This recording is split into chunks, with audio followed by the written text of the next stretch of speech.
3 plates of steaming food sit on a dining table in a room that hasn't been opened in 30 years. The food isn't rotting. It isn't even cooling. And the 3 chairs are placed exactly where my family used to sleep. My name is Leo. This is my childhood home, the one my parents sold when I was 18. I bought it back last month, determined to gut it and bring it into this century, starting with my old bedroom. The floorboards were the first to go. I was expecting rotted pine and dusty insulation. Instead, my pry bar hit something solid with a sickening clang.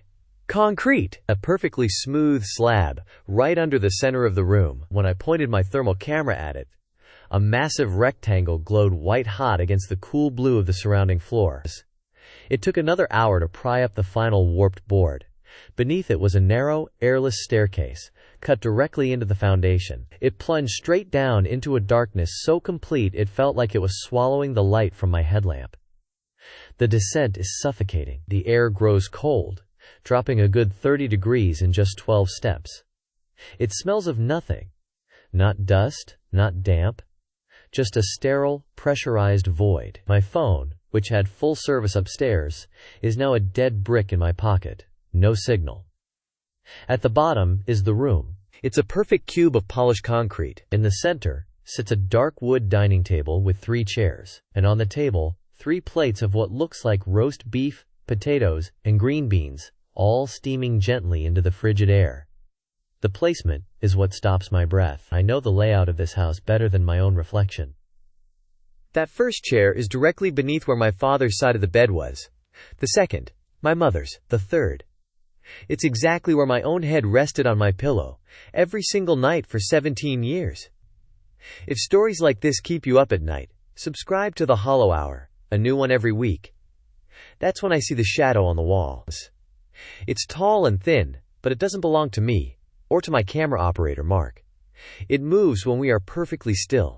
It twitches, contorting itself, then slowly raises an arm, mimicking the way Mark just adjusted his tripod a moment ago. The air around the table begins to shimmer, like heat haze off summer asphalt. More shadows bleed out from the corners of the room, detaching from the walls. They're vague at first, but they sharpen as they copy our smallest movements, our shifts in weight, the turn of a head. There is no dust here, no cobwebs, no sign of age, in a place that has supposedly been sealed since the house was built. My audio recorder has been running the whole time. I rewind it, listening for any sound the shadows might have made. I hear nothing but our own breathing and footsteps. Then, underneath the hiss of the empty room, there's something else. A whisper. I isolate the track and turn up the gain. It's a conversation, muffled, but clear enough to understand. It's my parents, their voices younger, arguing about painting the kitchen in the summer of 1995. Then, another voice cuts in. It's me, as a child, asking for a glass of water. Then the recording changes. A new voice emerges, sharp and clear. It's my voice from this morning, on the phone with the electrician, confirming the time he'd arrive. Every word, perfect. I feel a faint, cool draft on the back of my neck, tucked behind the table, almost invisible against the concrete. Is a small ventilation shaft. It leads straight up, directly to the wall where the headboard of my childhood bed used to be. I have to know.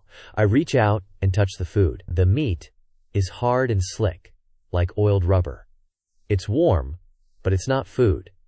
It's a synthetic replica. Beneath the table, wedged between 2 legs, is a thin, leather-bound ledger. The first entry is dated August 14, 1994.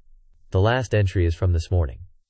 It's a log, a detailed, handwritten transcript of thousands of conversations from inside this house. Every argument, every bedtime story, every secret whispered.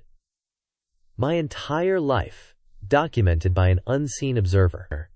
As my light scans the final page, the shadows on the wall stop mimicking us. They coalesce, darkening into solid shapes, and begin to glide, silent and fluid, toward the bottom of the staircase. They are leaving the vault. I'm pouring concrete into the stairwell now, bag after bag, sealing it forever. But it's too late. I already saw one of them flicker across the upstairs hallway. A vague silhouette that paused at my parents' bedroom door before dissolving into the wall. I've sealed the room, but not what it created. The concrete is still wet, but I can hear footsteps in the attic. They are slow and heavy, and they are learning how to walk.